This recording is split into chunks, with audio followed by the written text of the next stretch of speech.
Well, the election is right around the corner. And one of the things that I was thinking about is that, I'd never really been in a position where I had all the time in the world to be able to research candidates and issues and things of that nature over the years. I'd always been busy either working at a job or working and building my company. I guess you would say that I was one of those, I'm reserved in using the term, but a low information voter, meaning that I just didn't have the time to do the research. But this episode is to give some of the people that, might be considered low information voters, which in my book just means that you don't have the time. You're probably busy running around and, living your life and making things go, that you don't have time to do the research. And so I've just got some perspectives on the candidates, kind of looking at them both from a pros and cons point of view. And we're going to dive into that on today's episode of the Coleman Nation. So let's get it going.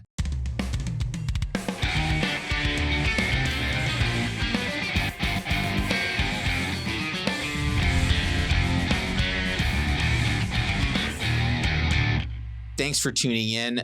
This show is going to be great. I'm really excited about it. We're right around the corner. We've got the 2024 election that is right on our heels. And if you're not following it or following it closely, I think that some of the stuff I'm going to give in here in this episode could help with some insight. I'm trying in this episode to give an unbiased analysis, and I want you to understand that I'm not picking any sides per se, although I think that you're going to feel, which side I'm leaning on, because this is sort of my paradigm of what I'm utilizing in order to figure out, where I'm going to cast my vote. But I'm going to go over my point of view as far as the pros and cons of each candidate and then tally it up and see where we should land. Again, this is entirely up to you. And by the way, I think that all the issues are going to be different from your perspective and from my perspective. There's going to be some issues that are going to be more important to you than others. And, I think at the end of the day, we just want someone who's going to go in there and capably run our country. At least that's, one of my primary criteria. The other thing is that I want to remind everybody that the vote for the president is not a popularity contest. You're not voting for the king and queen of the prom. What you should be voting for is who is going to be the candidate that's going to, amongst many different facets and from many different points of view, is going to make your life better. The policies that they believe in, the vision that they're painting for the country, and the things that they're going to deliver are going to improve your life in the majority of areas. Those are the things that you should be considering: is how is my life going to improve? I'm not going to say that any particular area is more important than any other area, because my perspective and your perspective are going to be completely different. But some areas are more important to you than they are to me. And there are areas that are more important to you and from where your perspective is than to say someone who's, like, comparatively speaking, living in the deep South, to those that are living, and are considered to be sort of the coastal elites. These two different types of people are going to be very, very different in their voting patterns, and they're going to vote based upon the things that are going to make their lives better. And we're going to talk about some of those things. There are lots of places that you can go to, by the way, that are going to break down the stats and go over many details, some useful and some not so useful, regarding these two candidates. And we could argue all these different points and pros and cons and go through the debates.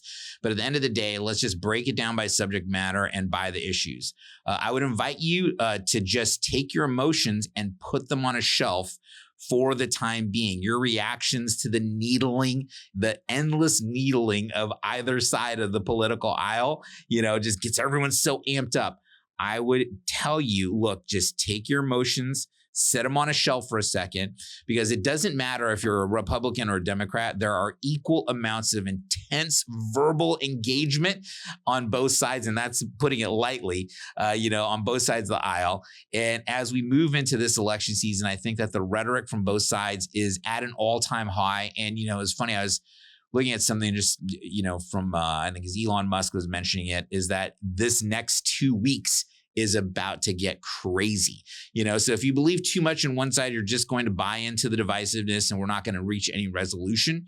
And I think that this time more than any other time, we really need to be focusing on things that are going to help us increase communication and sort of break down, barriers between, because at the end of the day, we cannot continue to sort of drive blindly into this divide and widen it for the country. So this is especially aimed at people like me.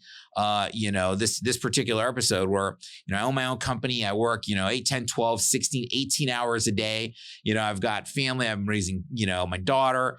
And I just didn't have time to sit down and engage in politics. I scarcely have time to do that in this election either. So this particular episode might be for you if you fall into that category, just the facts and, and just looking at some of the perspectives of why or why not you would vote for one candidate or another. Then we'll see how it shakes out. On November 6th, we might look at some post-election analysis after the election and see where the chips fall. Regardless of who wins or what happens, we may take a look and go, wow, this state didn't go the way we thought it was, and this state didn't go the way that we thought it was, and this broke down, and this was really cool, and whatever. But feel free to share this with friends who might not have had a chance to sort things out. I'm just going to look at these bullet points and say, this person seems better in this area. By no means am I a political commentator or an analyst. I'm just looking at things from my perspective with a limited amount of information that I have exposure to on a day-to-day basis and putting some of these things together for you. So I also want to make it clear that I'm not taking the approach of critical thinking. There's a big difference between critical thinking and logic and reason, right? And having a deductive reasoning. Critical thinking means we're going to look at all the things that are wrong, period. Logic and deductive reasoning analyze both the wrong and the right and synthesize answers that have the majority of the best points from your perspective. I'm not just going to sit here and say this person is terrible and here are all the reasons why, and this other person is terrible too, but it's the lesser of two evils. This argument has been being sung on the media for years.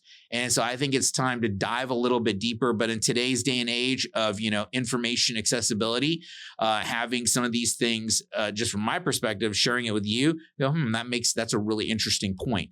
So we're going to conversationally look at what is wrong and what is right. And I think that is a very logical approach to being able to figure out who's going to be the best candidate overall for the broad majority of people. And you can pick and choose each one of these bullet points and vote as your conscience and your heart sees fit. So the first issue, I think, at the top of everyone's list, well, there's a couple of big ones, but the first one that I'm going to talk about is the economy. This has been in every election as far back as I can remember, which is a lot of presidents ago.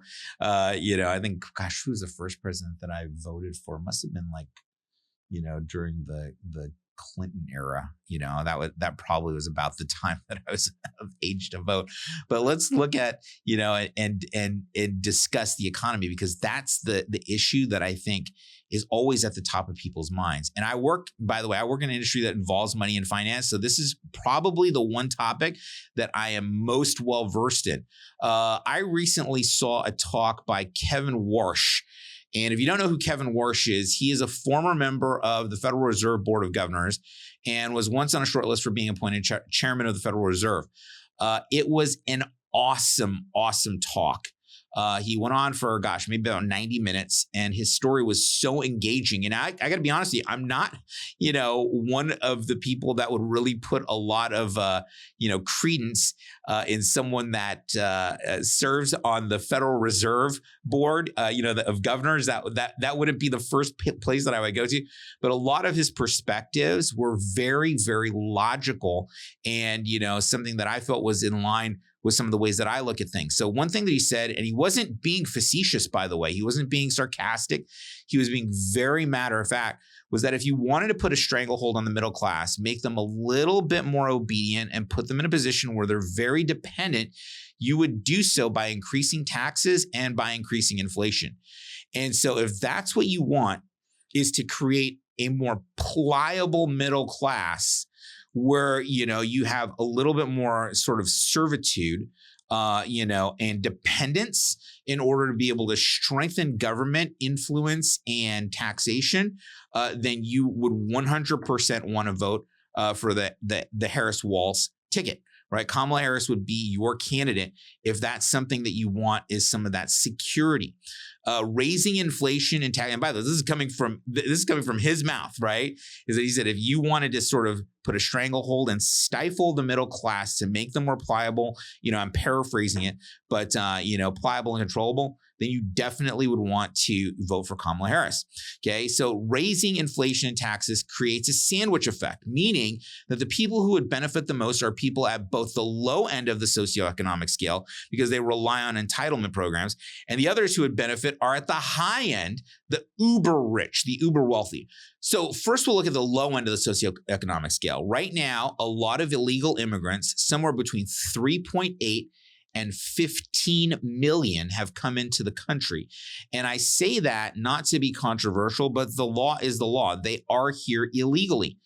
It's stated anywhere between 3.8 million and 15 million illegal immigrants have come across the border. Now, why is there such a disparity in numbers? They only count undocumented migrants who actually engage with Border Patrol, which is around 3.8 million singular and counted engagements, meaning this is run-ins with Border Patrol that they were able to document the people. Now, there are claims, however, that the figure is as high as 15 million because of all the people who came across and managed to avoid Border Patrols, I think, referred to as the gotaways, right? But this is the point. On the low end, it's 3.8 million. On the high end, it's 15 million. The fact of the matter is that it's probably somewhere in the middle.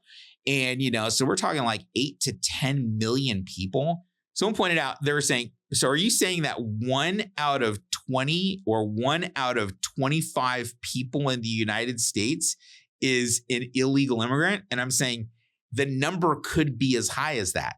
Right? It could be as high as that. But what if it was 1 out of 30?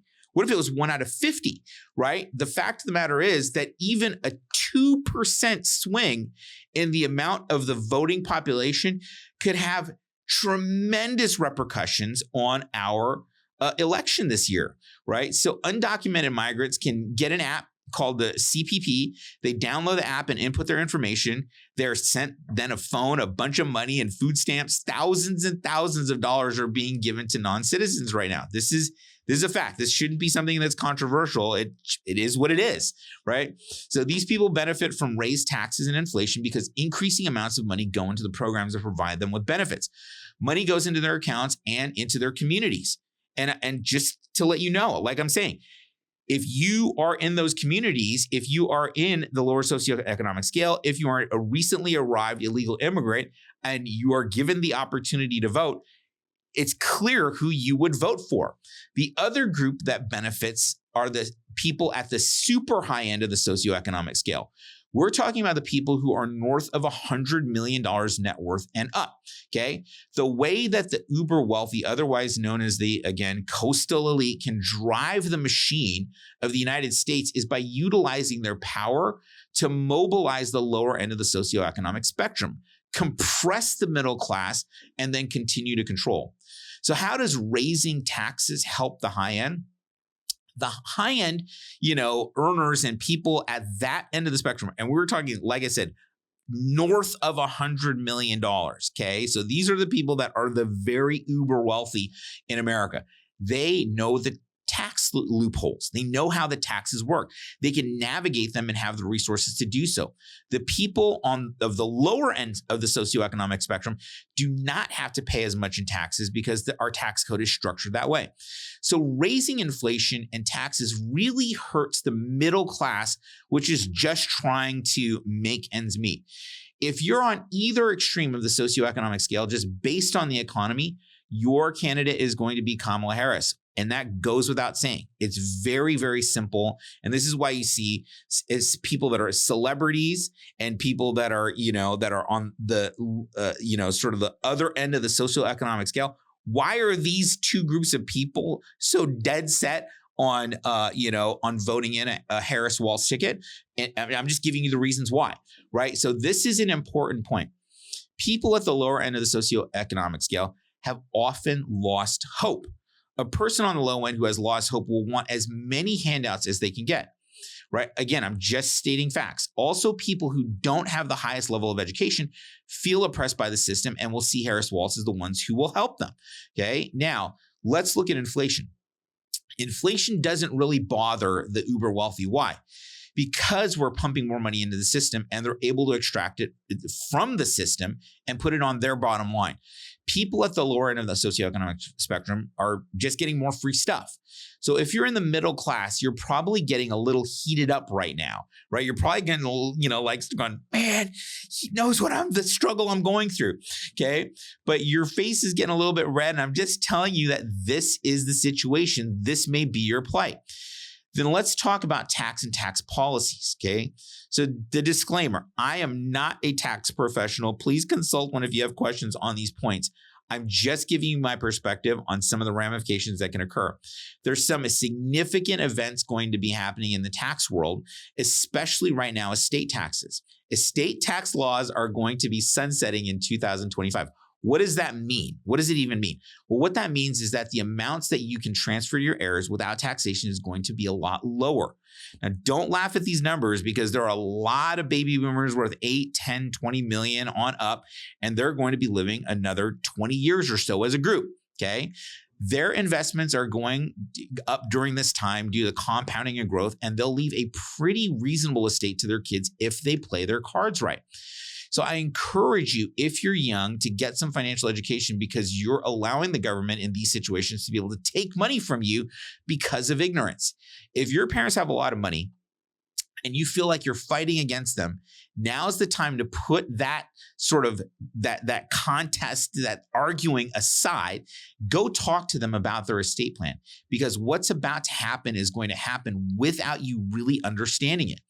The government wants to implement a much higher tax rate on estate taxes, greatly decreasing the amount you would inherit. So let's say, just for round numbers, that right now, 26 million can be transferred to you from your parents without being subject to estate taxes. Everything above that is going to get taxed at about a 50% tax rate. So if your family leaves you 27 million, right? 1 million more than what's allowed to be, excluded from the estate planning, right? The government is going to take 50% or so of every dollar over that $26 million line. Okay. So can you imagine that you have $1 million, half of it goes to the government. So under the current administration, by allowing these laws to sunset, what are they trying to do? They're trying to lower the estate tax threshold from 26 million to like 15 million. Okay. Now, again, this is still up for debate. Okay. Now, what does that do? That opens the tax base tremendously. People who could have left 26 million tax-free to their kids will then only be able to leave 15 million or whatever they decide the number will be. Okay. That means that there will now be 10 million, right? Those same families that had 26 million to give, now that's lowered all the way down to 15 million, are going to have 10 million or so that is going to be taxable on those estates. So what it does is it broadens the taxable base by lowering the amount that is excludable in estate taxes. Okay, so you're going to give away about $5 million to the government in taxes. Now, $5 million that would have gone to you is now going to go to the government. I don't know. That government will take that and push it back into society through entitlement programs and, in my opinion, tremendous amounts of waste and lack of accountability. So, but the fact of the matter is that now you got taxes that are going to crush the middle class. They're going to have a transfer of wealth that is not going to be efficiently passed over to the next generation.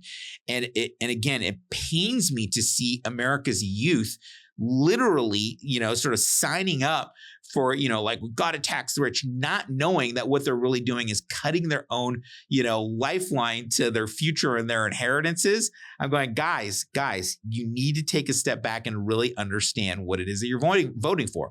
So along with, estate taxes increasing and the broadening of the tax base under the new, the sunset of laws, along with that, inflation is going to crush the middle class's ability to purchase. So this does not make a difference on either extreme of the socioeconomic spectrum. Again, lower income people have lost hope, and higher income people have strategies to preserve their wealth because they understand the tax codes. But in reality, I want you to think about it. Average American family, maybe they got a little bit of real estate. They own a little bit of a company. They've got a business. They got some life insurance. They stack all that together. Over time, their investments, that's going to transfer to the next generation. I'm going to tell you this right now.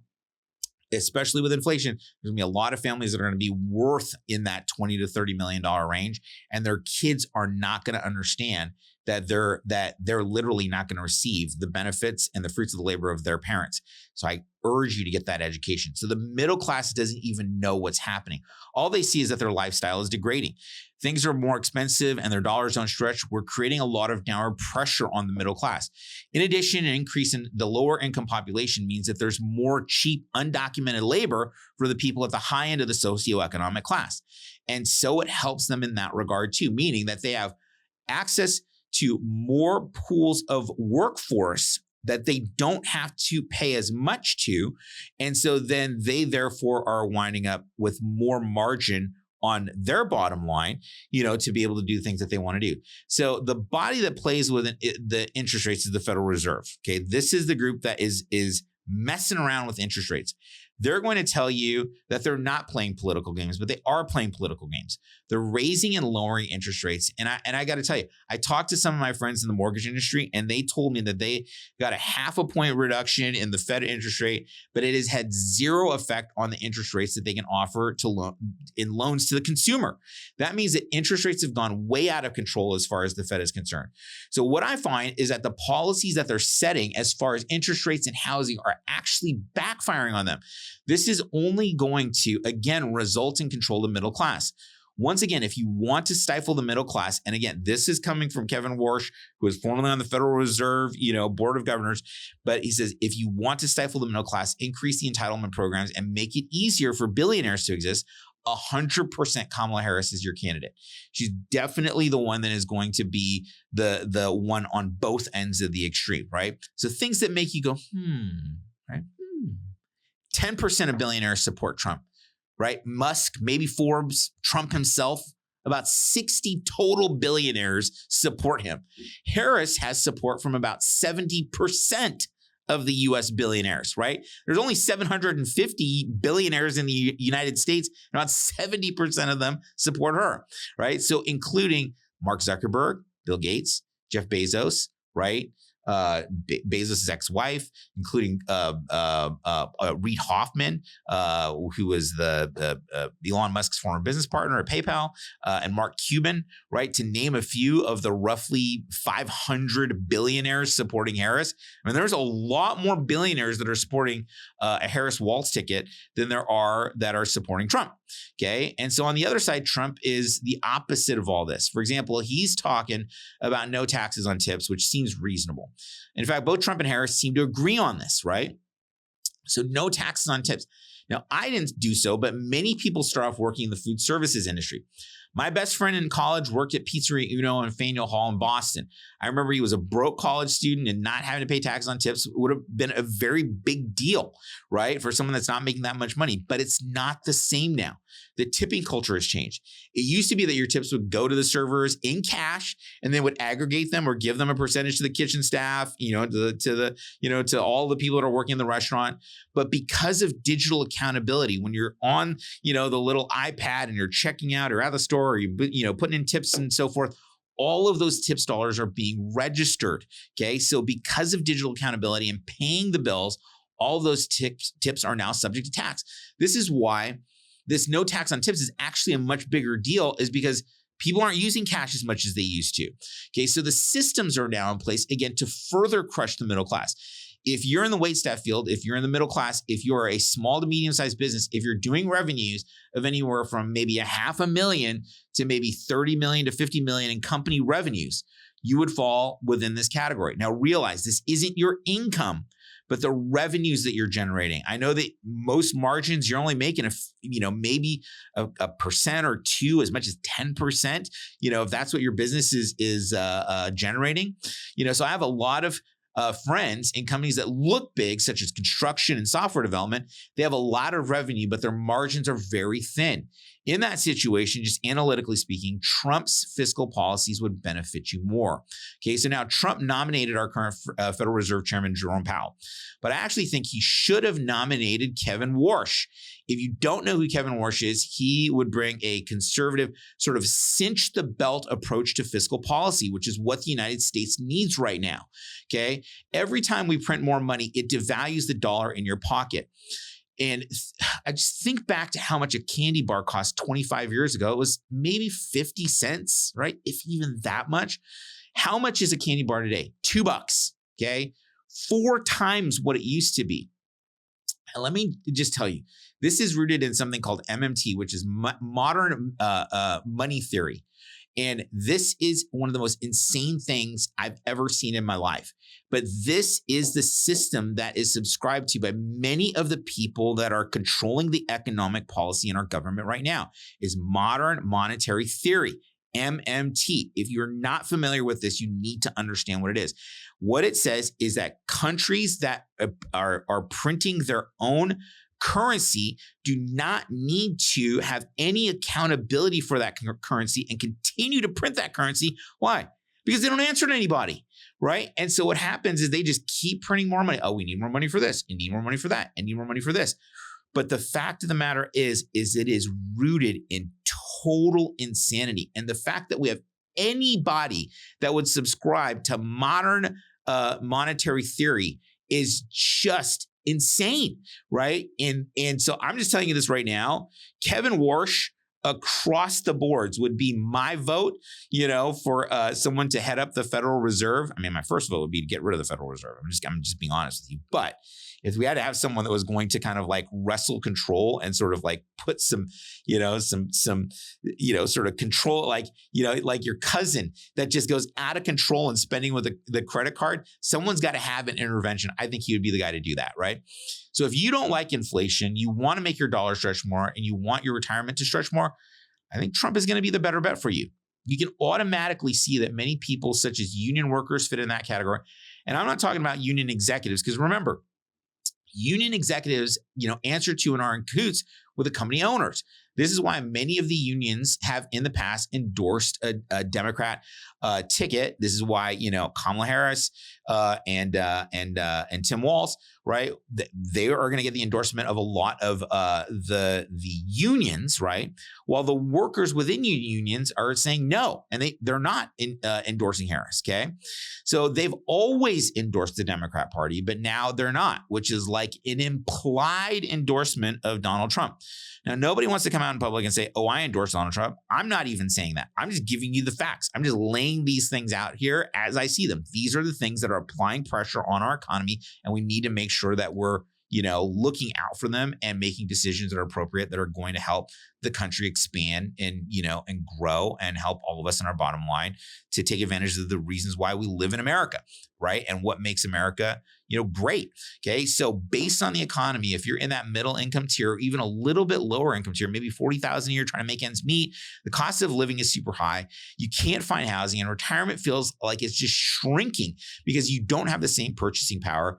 Trump in this situation is probably going to be the better choice. So by the way, if you're in the stock market, your accounts are up since COVID. Okay, it almost feels like a compressed period of what we call dartboard economics from the 80s, when you just threw a dart and you pick a winner. Okay, everything that you touch pretty much turns to gold. From Nvidia to all the different pharma companies. It's different from the 80s though. It's a little bit forced because we're pumping so much money into the system. So it's not the same thing as the economic growth that we would have seen in the 50s, post World War II, or the economic growth that we would have seen during the 80s when we saw the technology boom, right? So what we're seeing right now is a little bit of a manufactured boom in the market, okay? And so I think that regardless of who winds up becoming president, they're going to inherit a ticking time bomb economically. So economically, you need to make your choice. If you're at the very top or bottom of the socioeconomic spectrum, you're likely going to be voting for Harris and Walz. If you're in the compressed middle class, right? And by the way, it's bleeding more and more into the lower end and the upper ends, right? Right? Is some of these economic policies, right, are bleeding sort of in both directions, meaning what? Widening the middle class sort of footprint that's being compressed. Okay, so if you're in the middle class, you will likely benefit economically voting for Trump. So that's the economy in a nutshell. So number 2, social issues. Let's talk about social issues. Let's take up, what do we mean by social issues? When we talk about social issues, there are a whole bunch of different ones that we're talking about. Everything from race to legalization of marijuana to the family unit. It's a broad spectrum of things. But honestly, We have a lot of name calling from one party to the other. One party is hypercritical. I'm not going to name any parties, but one party is calling the other party racist at every turn. And one party is just burning down the house with rhetoric having to do with racism, sexism, ageism.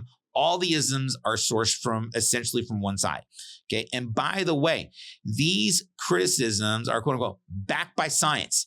Whether you've read, books like White Fragility by Robin DiAngelo or a handful of books by Ibram X. Kendi, these types of societal issues are designed to elicit an emotional response. Emotional issues such as sexual revolution, the LGBTQ+, the Me Too movement, racial tensions, rich versus poor, sort of the class wars.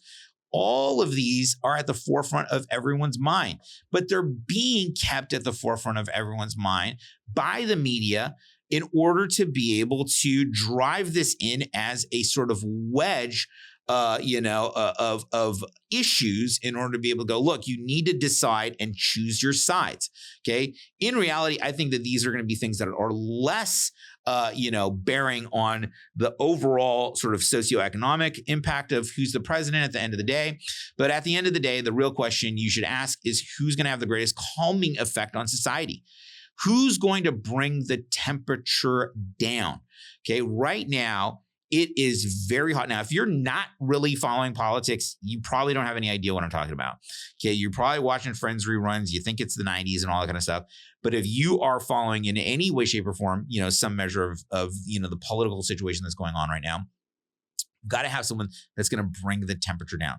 Is that going to be Harris and Walz, or is it going to be Trump and Vance? Well, let me put it this way.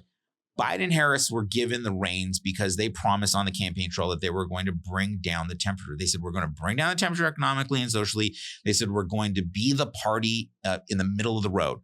Biden said, I'm going to be the president for all the people. This is what he said. And I've got to be honest with you. In January 2021, as Biden was taking office, I prayed that he was going to be the person that would bring the temperatures down in the country. And I'll be honest with you, I believe that he would, right? I thought this guy had a lot of experience. He's been in government for a long time. I think that he's going to wind up bringing that temperature down. Trump is a polarizing figure, and I'm sitting there going, okay, if Biden does nothing else but just bring the rhetoric down, calm society down, I was like, okay, I'm all in favor of that because I think that the country needs to be on its path to healing. Now, right, this has not happened. Right? That has not happened in any way, shape, or form. Now you've got Israel versus everyone else in the Middle East, Hezbollah and Hamas. That has escalated tremendously under the Biden-Harris administration. So in a wide range of social issues and topics, you should look at who's going to turn the temperature down. The temperature's already been maxed out under the current administration. I'm not saying that it was much calmer under Trump's administration, but you can't turn up the heat any more than it is right now across the board. China's mobilizing. We'll talk about when we get into some of the international policy. We'll talk about that. But China's mobilizing. Russia is mobilizing for a long haul conflict with NATO and Ukraine, right? I invite you to watch the candidates speak. If you want to understand where they are on social issues, I think that this would be a really, really good time to watch them speak. Both candidates right now are doing the whole podcast circuit. It looks like Trump at this time, he is not, he's kind of confirmed it, but it's not really set in stone. But it looks like Trump is going to be making an appearance on Joe Rogan. Kamala has also stated that she's likely going to make an appearance on Joe Rogan. I wholeheartedly support both of those, right? Trump just made an appearance on Flagrant, which is Andrew Schultz's podcast. Also, he was on PBD, right? Kamala Harris was just on Breakfast Club, hosted by Charlemagne, and on the Call Her Daddy podcast. So if you go watch some of those, I think these candid engagements will give you a good idea of the candidates' personalities and where they stand on these social issues, because that's where I think that the best way to evaluate where they stand on social issues is to look on socially relevant podcasts that are going over these types of things. So just go watch. People are great judges of character. Typically speaking, you are going to have a creepy feeling when something isn't right. After watching them engage in honest kneecap to kneecap conversations as best we can through these podcasts, you're going to find out who is going to be bringing the temperature down, who across the table in real conversations gives you the best gut feeling walking away from it. That would be how you'd approach social issues, in my opinion. Cooling the temperature, engaging in change for all, especially on issues important to you, That's the best way that you can judge it. So this one is a toss-up according to issues that are important to you. You make the decision of who you think is going to be the best person that's going to represent you as far as social issues. Okay, so now let's move on to another very hot issue, which is reproductive rights / abortion. Okay, so one view that one side has is that abortion is the unaliving of a living being. If we just label it as the M word, and you know what I'm talking about, then anyone getting an abortion is someone who commits that act, right? Is someone that is unaliving a living being. You're free to do it. It's fine. That happens all the time, but there are consequences. People go to jail for that. But I think that it accomplishes the same thing as someone, committing that act and looking to get no sentence, right? The net result will be the same. So if you just want to be able to have, no consequences to it, and that's really what it boils down to. So there's two schools of thought. You're just, and again, this is going to get into, sort of what this whole channel is about, is just sort of the back and forth and the debate on spirituality versus, sort of the animal side. It's sort of the atheistic side versus the God-fearing side. Which one is the one that should be what is going to be sort of the underpinnings and the foundation of the way that we as a society choose how we're going to act in these situations. So on the spiritual side, again, this is spiritual versus, animal materialist side. Okay. On the spiritual side, some cultures refer to pregnancy and birth loosely as insertion, meaning and referring to the spirit, soul, or whatever you want to call it, inserting into the body. Okay. As in the example with identical twins, once a single body becomes two bodies, a second awareness, soul, spirit, being, whatever you want to call it, assumes ownership. To me, that seems very, like you look at twins. I know many people that are identical twins. I have lots of friends that are identical twins, and they are just sometimes polar opposites of each other. And so it's really, really interesting. Some of them are very, very similar as well. But the fact of the matter is that if it was all down to just strictly genetics, already this starts to break down that narrative, right? So what we're talking about here is the other school of thought. So that's one school of thought, is the spirituality, that there's sort of an insertion of the soul, of the consciousness, whatever you want to call it. But the other school of thought is that we're just material animals. And therefore, abortion is just the removing a piece of unalive genetic material. There's no life until, I don't know when it's considered to be life, like first breath or whatever, which, by the way, there's a lot of research that goes against that narrative. So the whole issue of reproductive rights is really a toss-up, and it depends on which side you believe in. Either you believe abortion is the unaliving of a living being, right? Or it isn't, okay? Vote for Trump if you feel that unaliving babies, right, the most defenseless of all humans, is an abomination that should be determined at a state level. Trump is who you're going to be voting for, okay?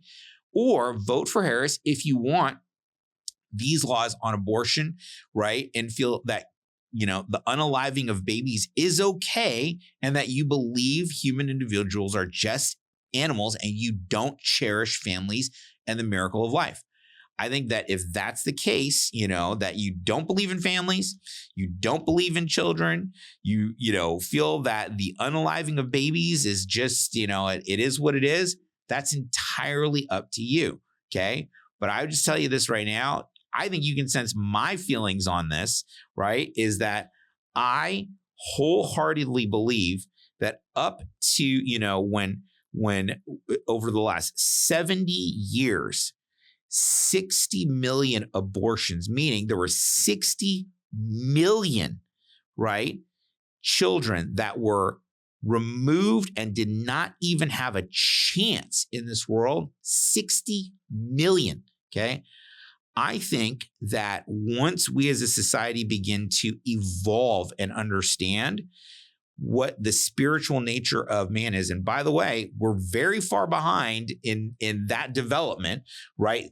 Sort of theologically, I think that once we really understand that, I think it'll be considered one of the great genocides of our generation will be the fact that there are 60 million people that aren't here that should have been here on some way, shape, or form, okay? 60 million opportunities to be able to move society forward. And so on this one issue alone, I think that you can feel where I stand on this.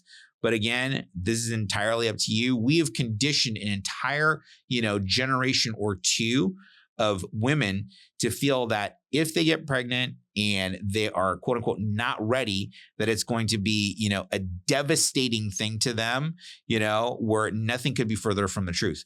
I think that, being able to have children is one of the most, if not the most important job that anyone can have is being a parent across the boards. So again, you guys can feel where I stand on this issue, but make your own decision according to your beliefs. Okay, next one, number 4, healthcare. So let's go into healthcare. You look at healthcare today, it is a beast that has gotten out of control. The upper echelon of people who fund and finance the medical colleges, that's anyone who has their name on the side of a building, are worth hundreds of millions, if not billions of dollars. Between them and the medical industry and big pharma, these people have a lot of influence, and they want to have policies that continue to make them a lot of money through their charities and through their boards of directors. Okay. So I have personal experience with this issue. I've talked about it before, but I'll sum it up here. Is I had a bunch of medical situations that I had many years ago. I think it was too serious, but it was like we had some questions, right? So I got a bunch of tests and, MRIs and CAT scans and, all these different tests. And at the end of the day, my test cost about $25,000. My wife lost her mind and they said, "Oh, you're going to actually pay this out of pocket?" Because she saw the bill and she's like, "Are you crazy?" Right? And she's like, "Yes, we're going to pay this out of pocket." And they brought it down to like $5,000. They would have just put that in as a claim and gotten $25,000 if it had gone to insurance.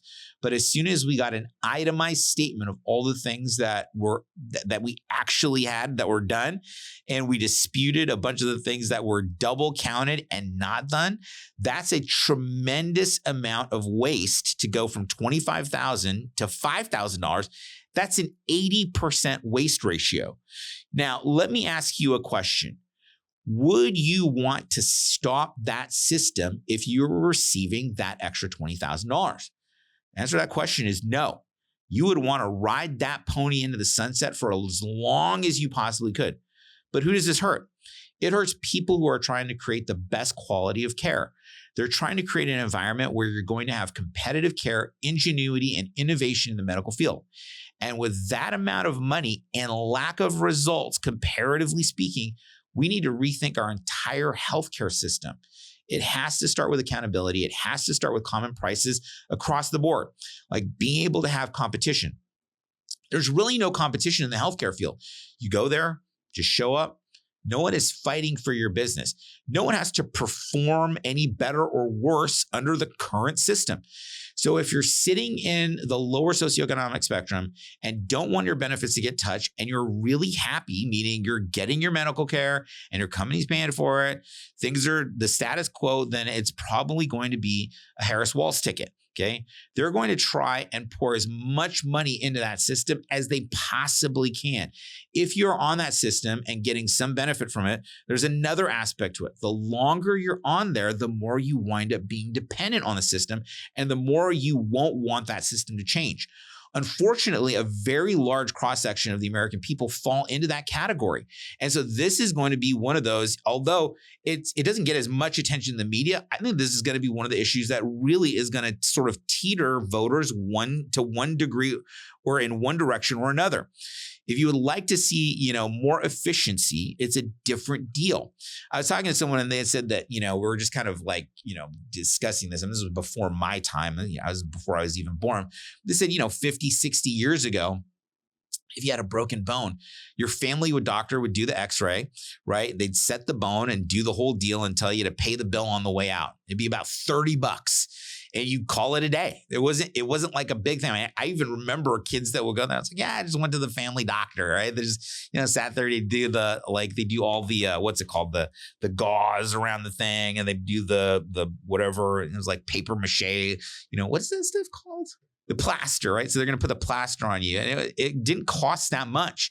But now you do the same exact thing to set a bone, right, that's broken. And it's like $1,100, and that's being conservative, for the x-ray. And then there's a charge for the staff. And then there's a charge for the bandage. And then we need to hydrate with an IV push. And then there's the painkillers. And then we need to set the bone. And then we have a bone specialist. And then we got another specialist. And then we got a gatekeeper, right? And then we got to get to the cosmetic guy who's got to make sure, is that scar going to heal correctly, right? You've all these extra hands in the pie. And why do they keep adding at that? Because they can bill for all of it. Okay. So you're not paying for it. You have health insurance, right? They're going to try and ram as much as they can on that broken bone, where before it would have been go see the family practitioner, pay your $30 and you're out the door within an hour. Okay.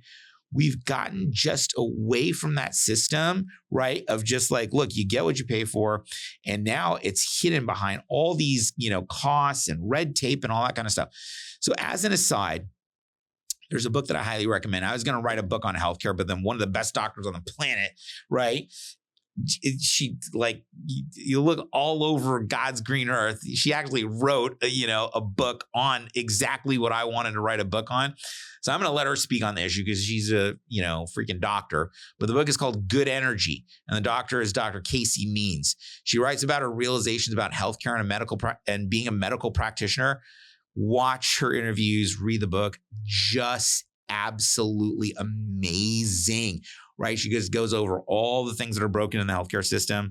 I'm going to be doing some interviews with some of the guys that are in the healthcare industry, to just kind of bring a more awareness about this kind of stuff. So if you think that we should make the system more efficient and create more competition, you'll probably want a Trump Vance ticket. Why? Because they're going to remove a lot of the red tape and a lot of the inefficiencies. Their campaign promise is this: they're going to be like a bull in a china shop and uproot the entire machine. Long term, it may create a lot of confusion, right? It's going to be very good long term, but it may create confusion. And some people don't like confusion. Some, like anarchists like Michael Malice, do. But that's another subject for another day. I don't say that I disagree with it, but I think it's going to be a lot of fun to be able to see what we can do is like, look, let's mix it up a little. If we can make things more efficient, all that is going to happen is that our quality of care is going to go up. The things that we're going to have access to is going to go up. Our innovation, the ingenuity in the industry of, the health field sector is going to go up. And I think that those are good things. On the other side of the spectrum, you're going to have many people who don't want to change anything. We're talking about baby boomers who are already on the pharmaceutical treadmill. If you like the status quo and you don't want change and you like the things the way that they are, right? I believe that Harris-Walz is your ticket. They are no longer the party or the ticket of change. They are the party of the status quo. So if that is what you want, you're going to find that there's going to be a lot of the things that have been built over the last 20 to 30 years are just going to be kept the same as it always has been. Okay, let's go to the next topic, right? The next issue is education. The subject of education. The education system has been broken for the last 50 years. Who started the Department of Education? Well, it was under the Jimmy Carter administration. From that point, you could almost mark it to the day. From that point, education, right? The quality of education in America has taken a tremendous nosedive. We went from being some of the highest educated, most literate, well-read, understanding of math and with innovations across the board. We went from that to becoming, not even an also ran in the global scale of education. We are literally have had our education, our quality of education has gone through a dwindling spiral. Interestingly, we're still competitive, not because of education, but because of our competitive nature as Americans. That's one of the things that really drives us. But at the end of the day, has education improved by centralizing authority and the set of standards? No, it has not. A buddy of mine has his own podcast and memes on parenting, and he makes these jokes about Common Core, and raising his kids in Common Core. And even though we joke about it, the fact of the matter is does it make kids more effective, or does it make them more confused? Are they more intelligent, or for all intents and purposes, are they becoming stupider, right? And from what I've seen, people are more confused now now coming out of school than they ever have been before. So if you're in that educational machine, if you're a professor, or someone who's in education, teachers unions, along those lines, you're going to get paid no matter what. The colleges that people work for have giant endowments. Those endowments alone can finance free college, right? Just on the interest that's generated on Harvard's endowment every single year, just on the interest alone, everyone could go to Harvard for almost free. Not quite. So the math on it is, I looked it up. Harvard has a 50.7, so almost $51 billion is in their endowment fund. They have 31,000 active students. So if they're making a 10% rate of return on $50 billion, that's $5 billion a year divided by 31,000 students. That comes to $161,290, which could be applied to every student. Now, the tuition at Harvard is $57,000 per year. So we can round that up to about 60 grand. 60 times 3 is 180. So a student could pay $57,000 for their first year, and Harvard's endowment fund could pay the other 3 years just on interest alone, never even touching their principal. Okay. So who wants this system to stay in place, right? The people who run the educational machine are at the upper end of the socioeconomic class, and those who qualify for free education are at the lower end of the socioeconomic class. That is going to be a Harris Waltz ticket all the way. If the entrenched system of our education, which is not held accountable by any set standards, right, and only is being held accountable, by how much money can be pushed into the system, I believe that the same old what we've had of big government, a Harris Waltz ticket, that is going to be the way. Okay. And again, I don't fault you. If you're in any one of these systems and this is the way that you've, sort of been entrenched in these, machines that have been running our government for a long time, I don't blame you. I figured that this is, these are the things that, you've been able to survive, by supporting these systems. So I don't fault you for voting for something that's going to wind up, supporting your systems. Now, if we want to take our country to the next level, right, I'm going to tell you that we need to be looking for other solutions. Now, both Democrats and Republicans are equally guilty of saying that money is just going to be thrown at whatever the issue is, right? Measured in billions, right, equals the result. So they're saying whatever we're saying, right, whatever's the issue, if we can get more funding for it, right, funding equals results. But that is not the case, because we've spent billions upon trillions of dollars over the last, 50 years on education that have not increased our education for our kids in any way, shape, or form. So they say that we need to throw more money into education, mental health, housing, welfare, and entitlements. What we need to do is start talking about results. We need to start talking about results. We need to stop talking about funding, okay? In education, who is moving the needle to make our kids more literate and able to read? Who is moving us up from being at the bottom of the barrel in educational standards across the world? Who's going to do that, right? We've been plummeting for the last, like I said, 50, 60 years. Plummeting ability equals increasing need equals increasing funding, which perpetuates plummeting abilities. So it's this endless vicious cycle, is that abilities drop, right? Means that there's a higher need, which means that we need more funding, which perpetuates, the more in plummeting abilities. And this thing goes around and around and around. So this insanity has got to stop. This moving of the needle will engage our sense of competition, patriotism, and pride in our country. Some of the things that make people want to step up their game as far as education is concerned.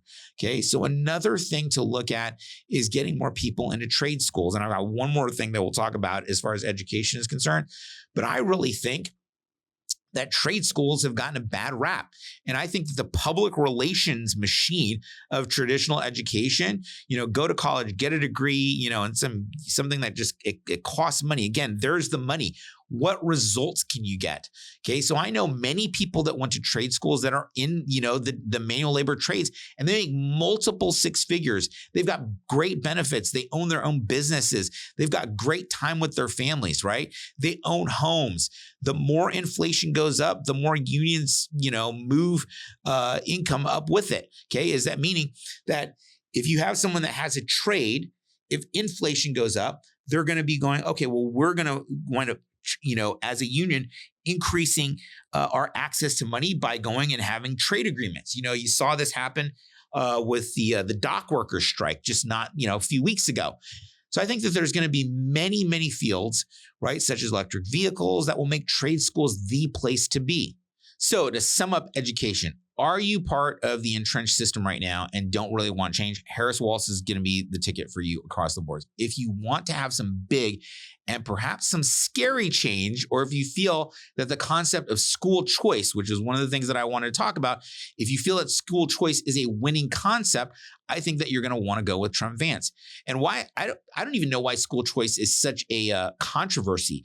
I think that the money should follow the child, and then schools should, in order for competition, they should be able to go, well, I want my kid to go to this school, right? And I think that that would create a much, much better environment. I think that teachers would feel more rewarded. I think that they'd have a vested interest in getting more revenue for their school if they're attracting more students that are not tied to a particular geographic location. I think that school choice is a winning, formula for the educational woes. But, Trump has already talked about it, is like nuking the Department of Education on day one. I mean, this is very similar to what Javier Milei is doing down in Argentina, just kind of like, just gutting the government from the inside out. But I don't know. I don't think that that's going to be a bad thing all the way around. Why? Because competition dictates that if we want to have improvement, we need to increase, the competitive nature, the innovation, and the ingenuity within that field. And I think that, education is one of those places that could be, sort of shuffled. The deck needs to be shuffled in a major way right now. So vote with whichever side that you go, okay, well, yeah, that makes sense. You just have to, vote with your heart on that one, whichever system you feel is going to be of most benefit to you and your family. Number 6, international foreign policy and foreign relations. Okay, so let's address another aspect of choosing a presidential candidate. International foreign policy and foreign relations. I think this is just a straight objective situation. We're now fighting in proxy wars and have had disastrous results within our military under this administration. I haven't found that anyone can point to positives in foreign relations under the Biden-Harris administration. I can't find anyone. It's always like, let's cover up, right? Let's have some like really great talking points. But as far as, results and where we stand currently as a nation, the results are abhorrent. Okay. So again, this is pretty straightforward, objective analysis. No new wars under Trump. On the other side, lots of wars on every front. Endorsements by the military-industrial complex for Harris, okay? So if you work for the military-industrial complex, meaning that you work for Boeing, Northrop Grumman, some of the big, the military contractors and stuff like that, not only do you want to keep Harris in power, but you want to be able to exercise your influence within your sphere, gain votes for her as well. I know that there are a lot of contractors in Washington. I have personal friends that are contractors in Washington who are big time supporters of the Harris Walz administration for no other reason than these contractors that run the government, right? In a way, they make individually hundreds of thousands of dollars, if not millions of dollars for themselves under these government contractors, right? So these government contractors with these contracts, wind up having, employees that make lots of money under the current system. So if you don't want that to change, you're probably going to, again, vote for, Harris Walz on the ticket. But a percentage of the population firmly believes, right, and this is continuing on with that sort of train of thought, a percentage of the population firmly believes that war equals prosperity. Now, you may think that that is totally crazy, but I'm just telling you, a percentage of the population believes that war equals prosperity, it equals control, it equals expansion, and it equals imperialism.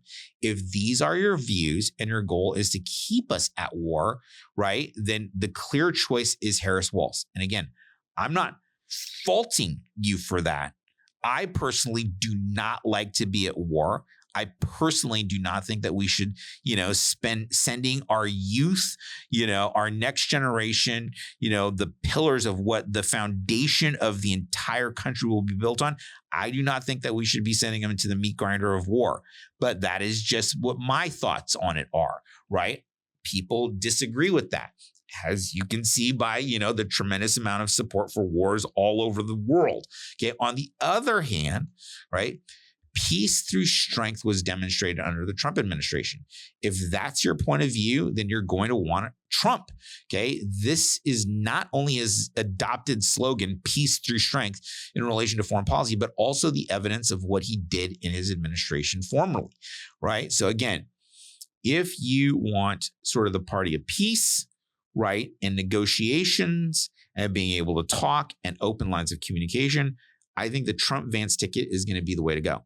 If you, on the other hand, understand that, war and, contention, military strength through the military industrial complex, if that's what you want, I think that Harris-Walz, keeping things the way that they are, that's the ticket for you on that subject of, foreign relations and foreign policy. Okay, number 7, border policy and sovereignty. Now, let's look at the issue of border policy and sovereignty. Okay, I remember being appalled at Donald Trump's border policies. Absolutely appalled. I remember watching Alexandria Ocasio-Cortez on TV talking about children being separated from their parents, and my heart sank. Right? I was disgusted. I was just disgusted by the clear violation of human rights, apparently under the Trump administration. I saw the kids in the cages and I was completely put off. I thought, man, this guy is absolutely incompetent. Now, fast forward, it took me a couple of months to dig through the media narrative and realize a few things. First of all, Trump inherited the border situation from Obama. Trump didn't even build these quote unquote cages that AOC was so up in arms about. And their containments, they were built by the Obama administration, right? If you look at the number of illegal immigrants, you just take a look at the straight numbers. Under Trump, the number of illegal immigrants was 20% of what it is under the Biden-Harris administration right now. 20%. Okay. So we've had this tremendous increase, in border crossings, the southern border, and, of illegal. And by the way, some people that are not coming here with good intentions, right? To me, border security defines a country. If you have no borders, you have no country. In this podcast to this point, I've been giving you the pros and cons of Kamala Harris and the pros and cons of Donald Trump. But under border policy, in my opinion, this one is unforgivable. When you start disintegrating borders and you start communistic rhetoric as an approach towards border policy and the sovereignty of your country, that's unforgivable. Okay. On building the border wall, okay, Mexico didn't pay for it. It didn't work out with the tariffs and all that stuff. The fact of the matter is, it was just a fraction of the cost of what we're paying out to foreign countries for wars that are not even on our border. Okay. And I heard someone say, well, our borders are everywhere, and that money is going to protect America by fortifying borders all over the place. And I was like, you can't be serious. If our borders are weak here, what we're doing in other countries makes no difference, right? And we can't even spend a few $1 billion to secure our own border. I think that it's unforgivable not to have that as a strategy. So that one is a clear win for Trump-Vance administration. It's not even arguable, okay? Under this administration, a porous border policy under Biden-Harris, is just, there is no good reason that I can find for that to occur. And I really believe that on that policy alone, I mean, this one goes to Trump. If I'm wrong, put it in the comments. I'd love to be able to see on any of these points, if there's something that you go, you know what, you're wrong in this regard, argue it out, right? Argue it out, put it in the comments. I'd love to see some of the feedback on it and, and open up for engagement. But in this one in particular, I think that the border is extremely important. And there's been very little work, from Harris up to this point. And I remember when she was appointed as the border czar. And that's trying to be memory hold by the media right now that didn't occur. No, I remember when she was supposed to go to the border, she never went. And so I don't expect that there's going to be much more of that, of any sort of, strength under her administration. So there you go. Number 8, military strength and recruiting. Okay. Now, all of these are kind of overlapping, but I think that this one is really important as its own separate bullet point. So let's talk about military strength. In my opinion, this is going to be a toss-up. Okay. Kamala is going to get military funding, and Trump is going to create military strength. They are not the same thing. If you want military funding, I think Kamala Harris will be the candidate to pick. Her policies and decisions are within the realm of continuing the military industrial complex. And again, funding does not equal results. I want you to get that into your heads right now. Funding does not equal results. Right now, the Biden-Harris administration is having a terrible time with recruitment. It's some of the lowest that our military has ever experienced in the history of our country. No one has any pride in the country anymore. You can't relentlessly for 4 years just rag on and support a hatred of the fundamental core principles of America and expect people, the citizens, to want to join your military to protect it. They're stopping that rhetoric too late, meaning that they've changed their messaging because we're getting closer to the election. So now it's like, no, we're all about the military and blah, blah, blah, blah, blah. Okay. For military strength, as opposed to military funding, I think that Trump will get a better bang for your buck. He's going to re-engage a patriotism that has been missing for, I'd probably say, the better part of the last decade and a half. I think that there's going to be a record recruitment into the military under Trump. That is something that, love it or hate it, I think will make the world safer. And the fact that he would make us stronger and try to negotiate the way out of wars is a winning combination. An indisputable fact is that there were no new wars under Trump. That's indisputable. Okay. And I, for one, am for peace. I cannot even believe that I'm having the argument that I'm having, where it's like, no, we need to go to war. And I'm like, no. War is not good under any circumstances. And if we can go through strength and negotiations and communication, we owe it to our citizens and our country and future generations to engage in conversation before we even set one foot into a hot war with another country. We owe it to our future generations to begin with communications and diplomacy. Okay, so I'm going to say that regarding military strength, I'd probably go with Trump. For military funding, I'm going to say that Harris is going to be the winner on that one for sure. She will get lots of military funding across the boards. So that one, you just have to make the decision on what you think is the best policy for the country. Number 9, trade policy. Now, let's look at trade policy. So right now, you should go back and look at the fiscal policies in the current White House. This guy probably doesn't have a job anymore, but Biden had an economic advisor, right, named Jared Bernstein. He was the chair of the Council of Economic Advisors who didn't know how inflation worked or could explain the insanity of modern money theory, right? Modern monetary theory, okay? He was like, the government prints money, it uses that money, and you know what? I don't get it. Look it up. Dave Rubin has a 3-minute, piece on this guy. He was on the board of economic advisors. He's the chair of the board of economic advisors for the Biden administration. He doesn't understand how monetary policy works. Okay. And it shows. Okay. So we want to talk about tariffs, right? Everyone's talking about, the tariffs, and Trump is ready to do all these tariffs, right? We're going to bring jobs back to America. We're going to create more jobs in America. Okay. So Trump is utilizing this concept of tariffs in order to be able to bring more jobs back to America. And how does that work? On one side of the table, you can say, we're going to tariff the crap out of everyone in, that's outside of our borders, right? That's going to create some absolute chaos as far as our trade policy and foreign relations. So I'm telling you, if that was Trump's intention to just tariff everyone, into some sort of, perceived concept of prosperity through tariff, it wouldn't work, okay? But that's not what the policies are.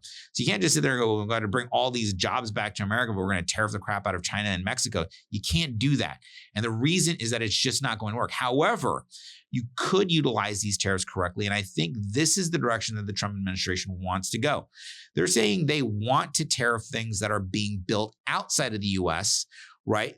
And are coming into the country that could be or are currently being built in the US.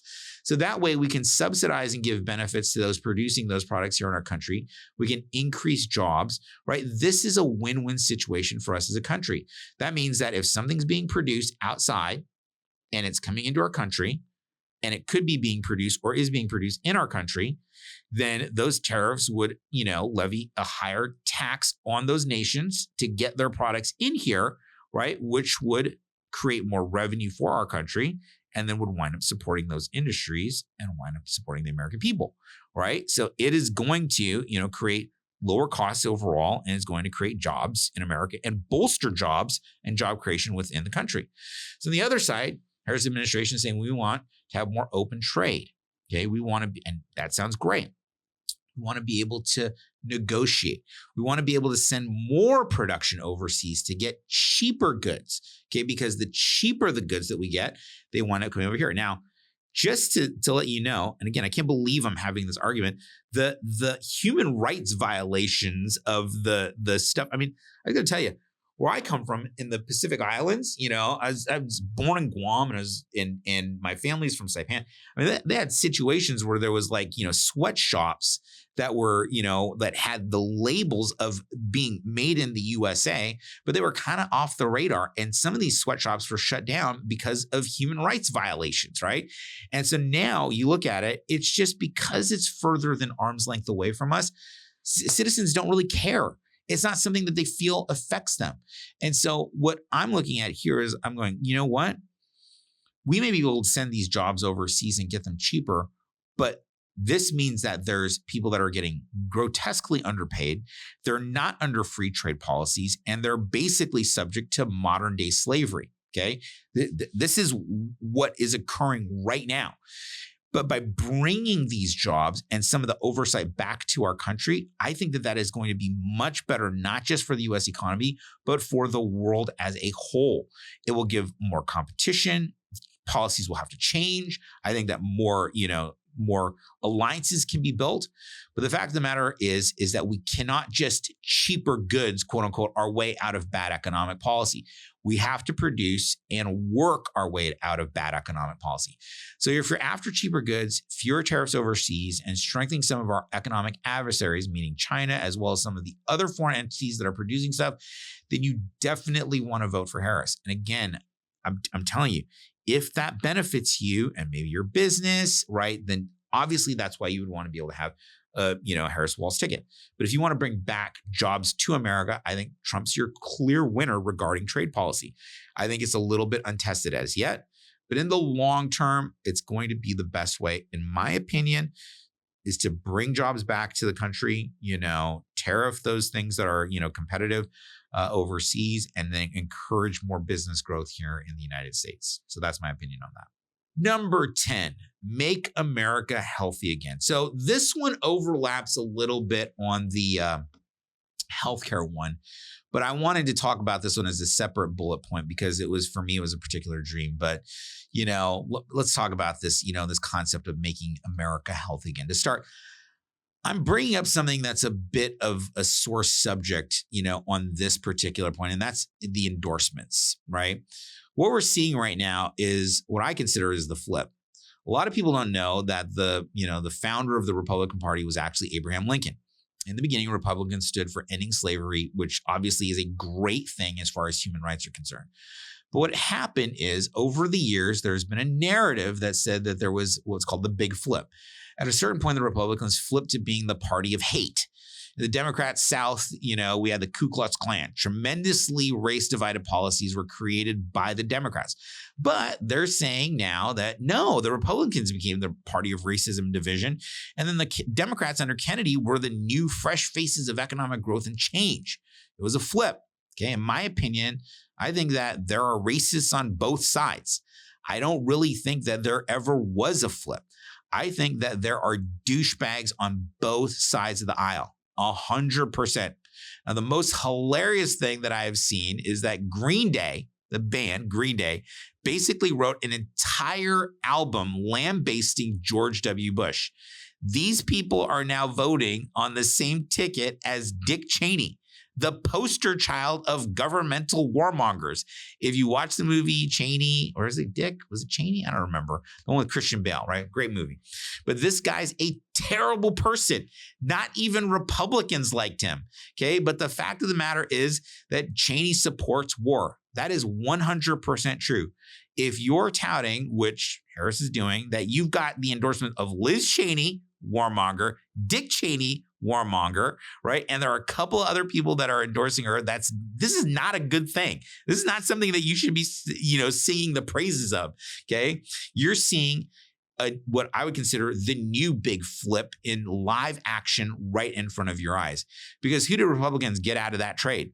Tulsi Gabbard, Native American, Hawaiian, patriot, active military lieutenant colonel, former amazing congresswoman from Hawaii, athlete, artist, and musician. Right? I mean, we're talking like a superior Renaissance human being. We got her, right? Who did they get? They got Adam Kinzinger, a questionable trader in the back pocket of China. Okay. Then there's Putin.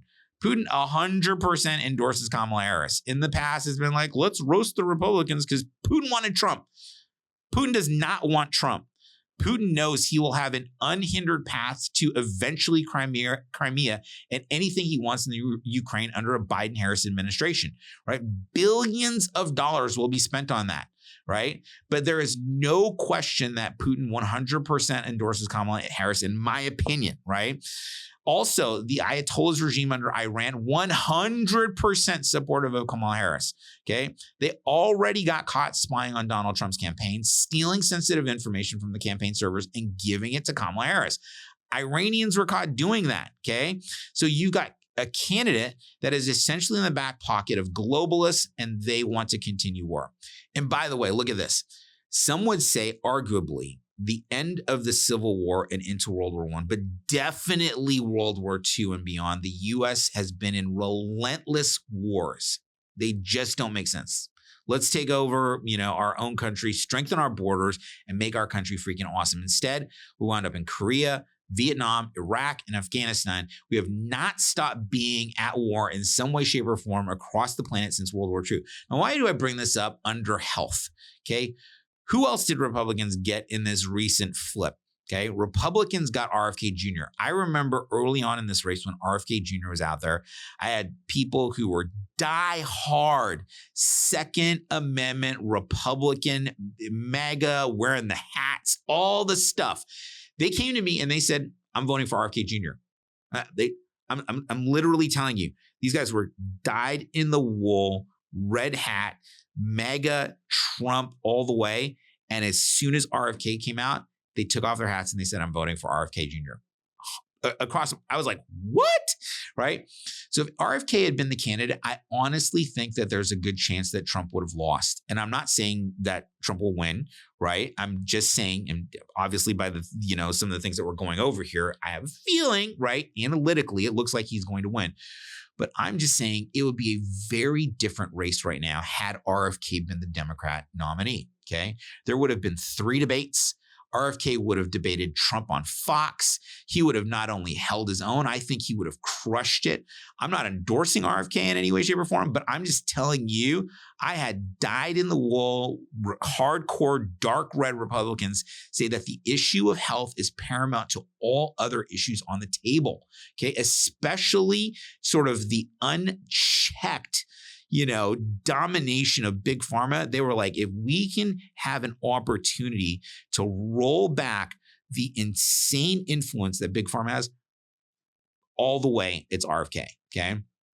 So I was seriously shocked. They were saying that the big pharmaceutical companies have run unchecked over 100 years and that RFK is the one guy who's going to draw a line in the sand and say that this has got to stop. But in that trade, Harris Waltz got the Cheneys, okay, Kinzinger, Mitt Romney.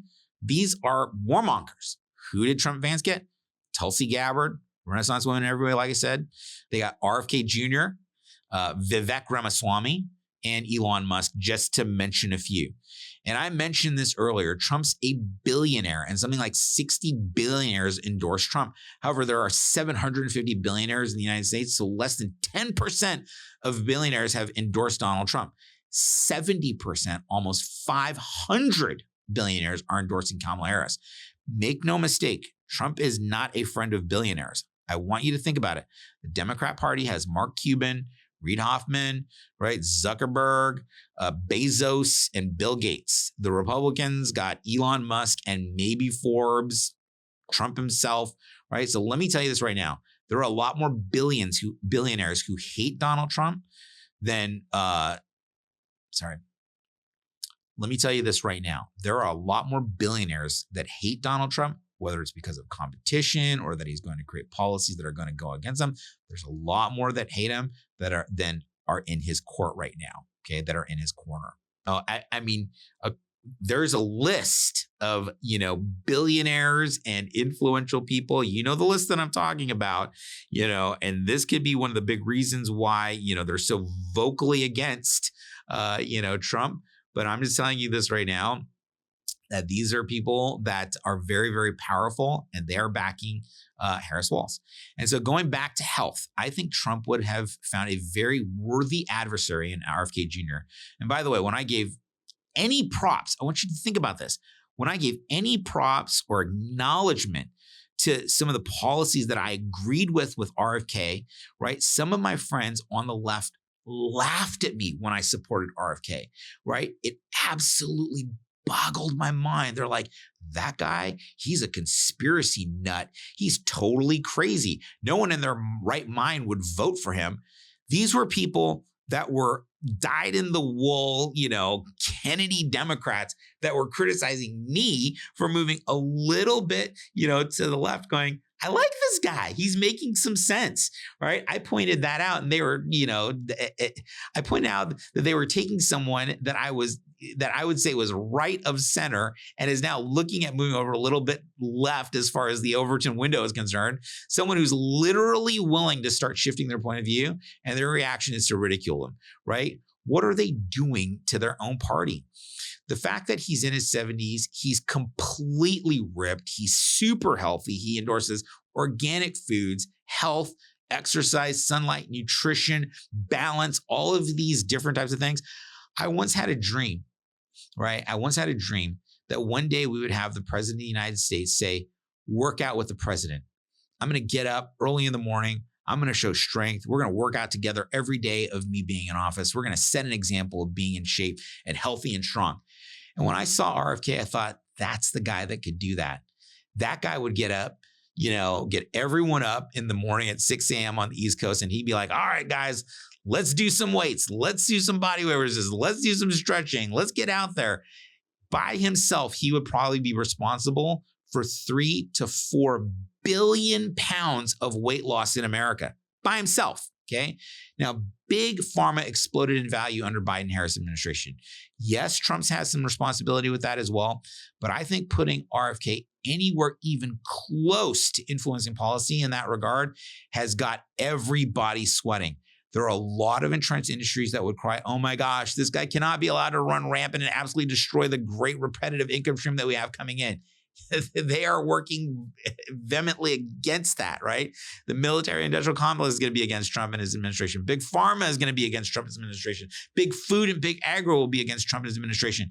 You want to talk about endorsements of Kamala Harris? These entities that are huge and are strong are the ones that are endorsing her. If you are connected to those entities in any way, shape, or form, Kamala Harris is obviously going to be your candidate. If you want someone that's going to, keep us in war, she's the one, right? If you want someone that's going to keep us unhealthy, she's going to be the one. And by the way, what does war mean? War means a lot of economic growth. A lot of economic growth is going to happen in times of war. Go back to 1945. You had war. What happened then was that the economy skyrocketed through war and strength, and then dovetailed into another war through the 50s, another one in the 60s and 70s, another war in the 90s, another war, into the 2000s. We've been slingshotting from war to war, and it's worked well for 50, 60, 70 years. If you want that machine to continue, Kamala Harris is 100% the person that you need to endorse, okay?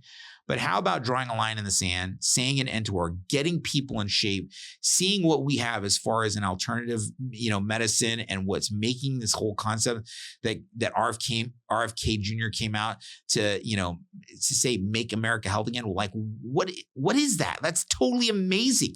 You have any idea what it mean if we collectively lost 3 to 4 billion pounds of body weight as a society?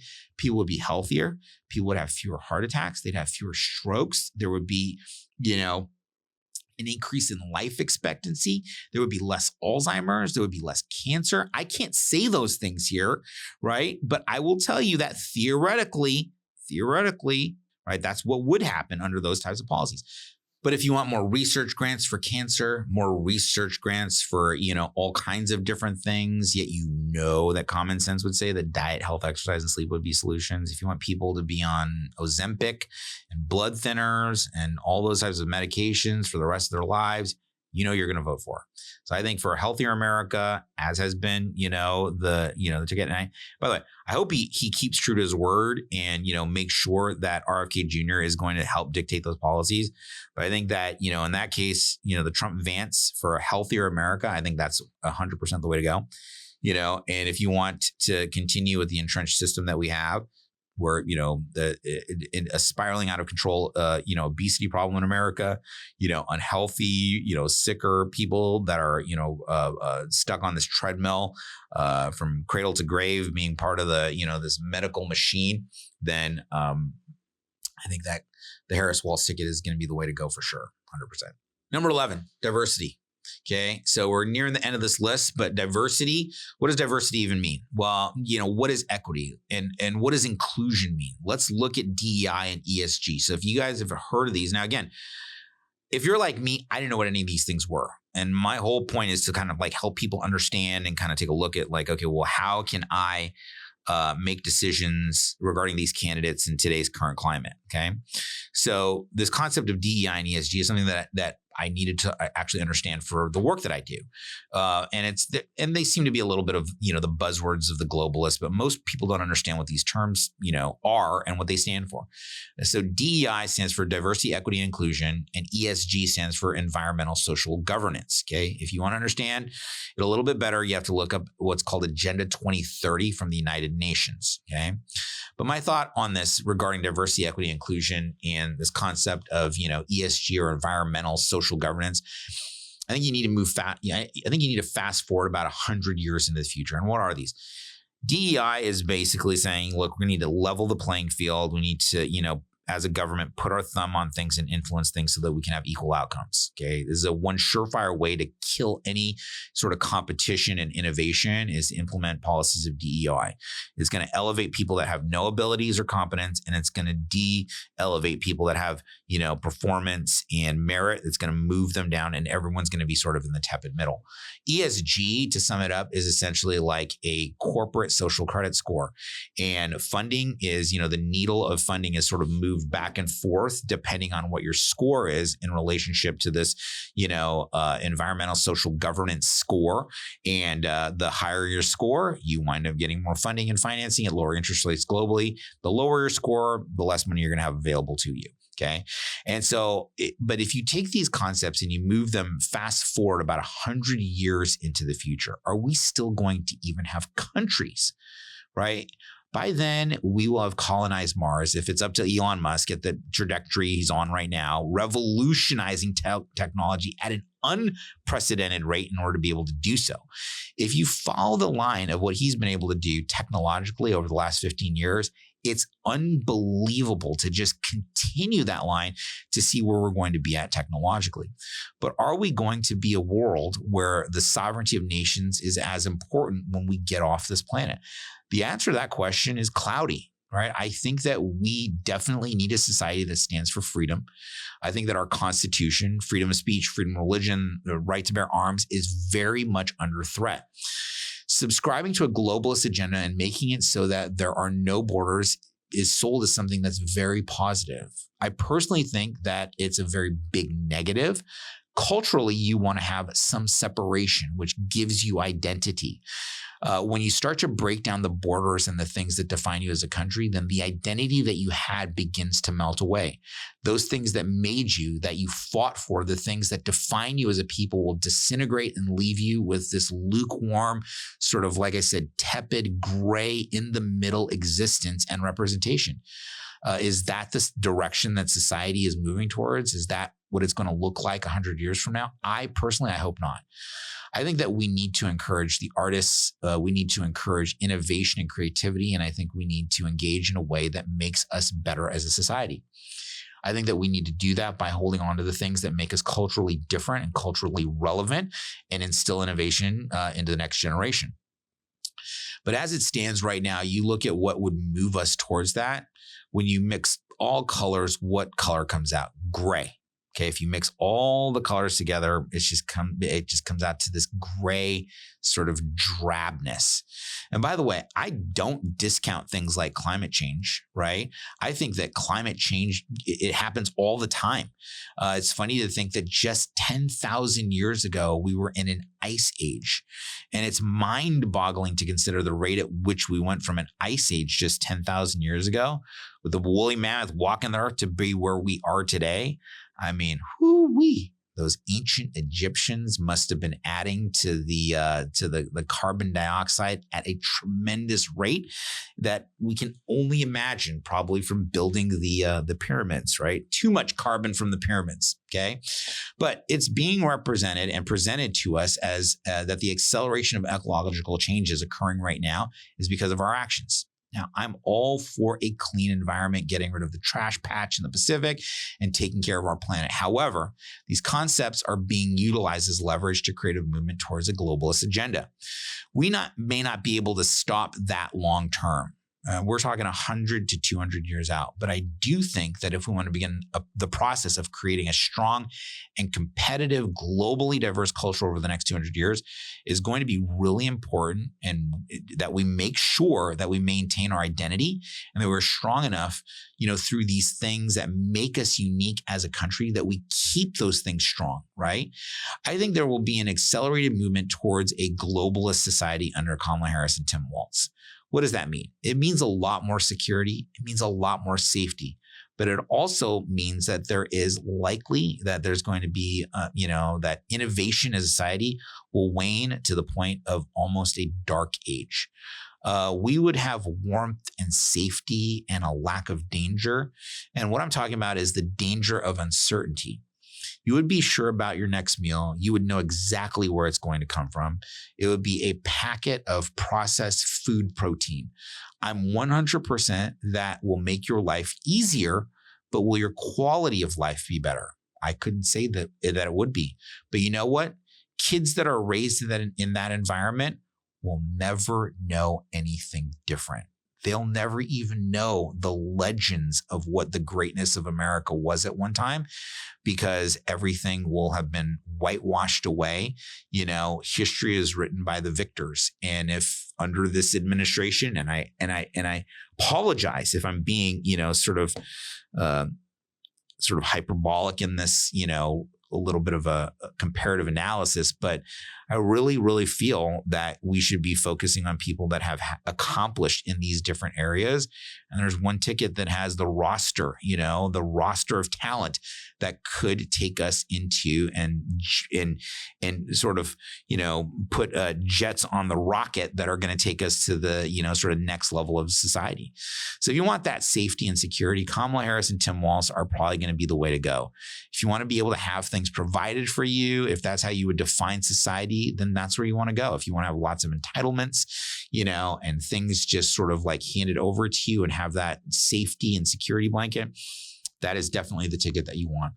On the other side, if you want innovation, if you want results, and this is the one descriptor that I've never seen. No media outlet in any way, shape, or form has ever accused Joe Biden and Kamala Harris of being competent. If you want competence, ability, strength, industriousness, and innovation as backed by Tulsi Gabbard, RFK Jr., Elon Musk, Zachary Levi, a handful of other people are getting brave about taking a stand about moving things and changing, like real change in a different direction, then Trump and Vance are probably the ones that you would want to vote for. Okay. But by the way, I think that everybody at some point in their core wants safety and security. I think the people that Harris is attracting are the people who feel they can't take care of themselves and they need someone to be able to partner with that's going to be able to do that for them. If you want to have that partnership with big government and you want to have an alliance with a machine that is too big to stop once you unleash it and let it out of its cage, I think that Harris Walsh are the ticket for the future.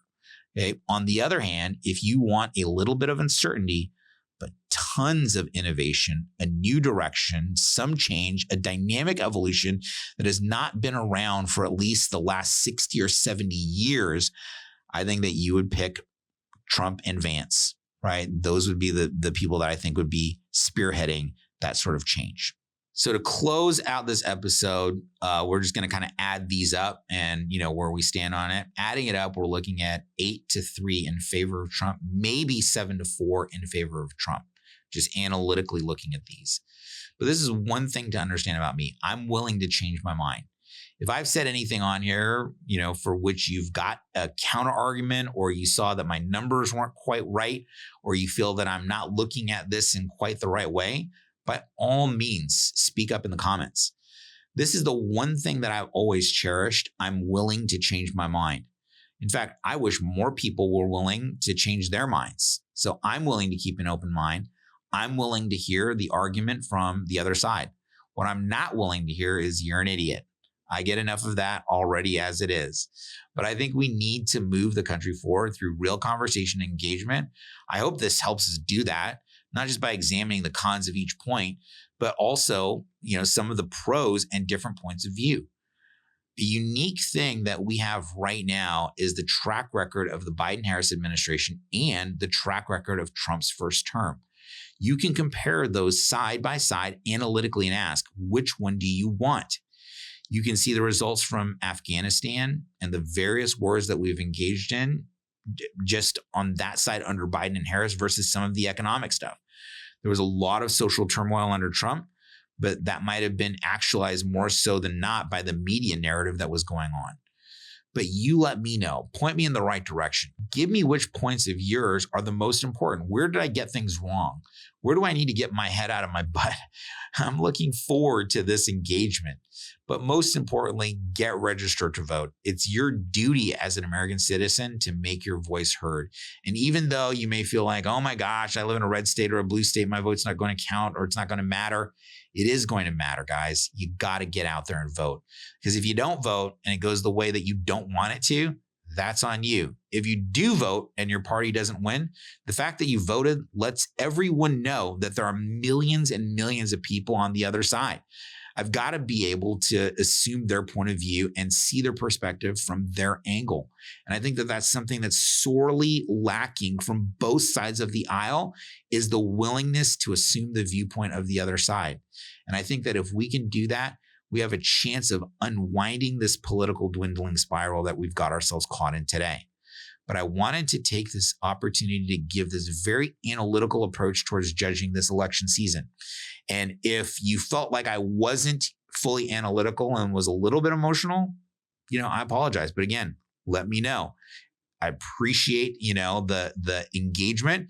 But obviously just like light me up and, torture me, that's never fun.